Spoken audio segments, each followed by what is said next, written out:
Okay, goody guys, no? Mayroon na naman tayong gagawin dito na Panasonic, no? So, ang problema nito guys, ayan, no? Nagdi-drain. Habang nagkakarga ng tubig, nagdi-drain siya, no? So, auto-drain ang problema nito guys. Sakit talaga to guys ng mga automatic washing machine. So, ito na nga guys, pinahiga natin yung washing.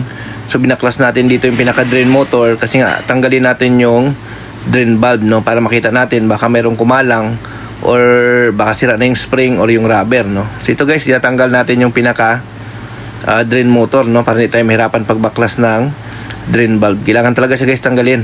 Pagka nagbaklas kayo guys ng drain valve, alisin nyo po yung drain motor kasi mahirapan kayo guys pagka hindi nyo inalis yan. So nandito tayo ngayon sa San Lorenzo, Phase 1C, no? Dito tayo gumawa ngayon.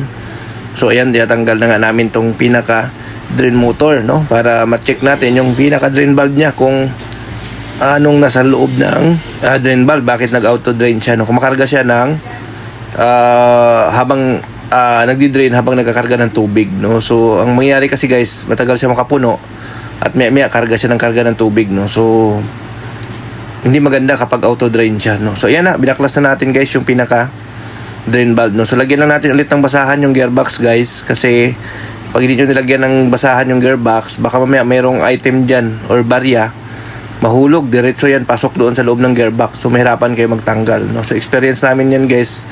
Piso, nahulog, diretso sa loob ng gearbox. So, nahirapan tuloy kami. Imbis na madali gawin, natagalan kami lalo. So, ayan, guys, oh. Tinanggal natin yung drain valve. Wala naman kami nakitang barya or ano nakaipit, no?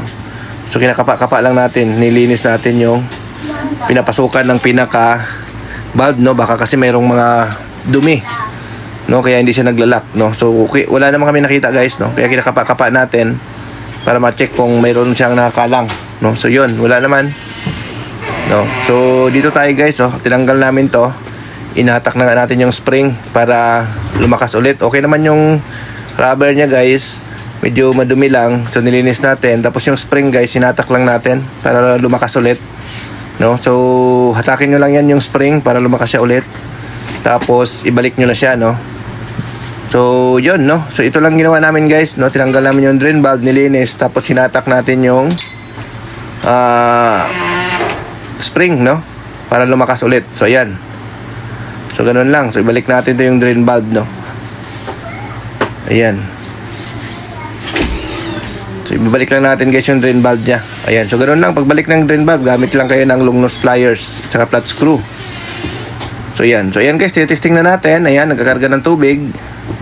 So tingnan natin. Ayan, okay na siya. Kakarga siya ng tubig. Tapos tingnan natin dito. So ayan, wala na siyang tulo kahit konti, no. So ang nag-i-issue niya guys, madumi yung drain valve. Tapos hinatak lang natin yung spring para lumakas. Okay, thank you, bye bye.